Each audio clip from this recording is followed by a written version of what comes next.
Hello बच्चों। चलिए प्रश्न में देखते हैं। प्रश्न में कह रहा है कि परवलयों के परिवार के अवकलन समीकरण की घात व कोटि है जो एक्स अक्ष पर है, और इसके लिए हमारे पास ये चार विकल्प दिया गया है। तो दिए गए प्रश्न के लिए अगर हम मुख्य अवधारणा की बात करें तो मुख्य अवधारणा ये है कि अगर कोई परवलय एक्स अक्ष पर है तो उसका जो समीकरण होता है वाई स्क्वायर बराबर 4 गुना ए एक्स।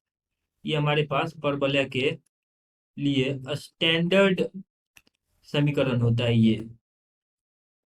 तो इसके परिवार के अवकलन समीकरण पहले हम निकाल लेते हैं, फिर उसका कोटि और घात लिखेंगे। तो y की घात 2 बराबर 4 a x है। यहाँ पर हम क्या करते हैं कि अगर इसको दोनों तरफ x के सापेक्ष अवकलन करते हैं तो यह आ जाएगा 2 गुना y गुना dy/dx बराबर 4a। ऐसा। तो यहाँ से 2 से 2 ये कट जाएगा, तो a का मान आ जाएगा, इसीलिए a बराबर y गुना dy/dx बट्टा ये आ जाएगा हमारे पास 2 के बराबर।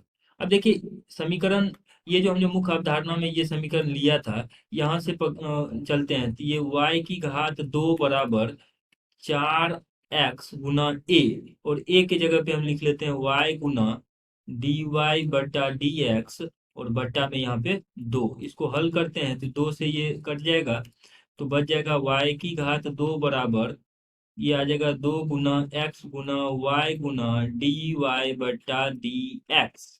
अब देखिए इसके अगर हम सबसे पहले घात की बात करें तो दिए गए अवकलन समीकरण का घात जो है dy/dx है, यहाँ पे अधिकतम घात, तो इसका घात 1 हो गया। और कोटि की बात करें हम, अगर कोटि की, तो इस घात का अधिकतम घात का जो पावर होता है इसकी वो हम कोटि बोलते हैं। तो इसका पावर 1 है तो कोटि इसका, अगर घात देखें तो अवकलन समीकरण का घात 1 आ रहा है और कोटि भी 1 आ रहा है।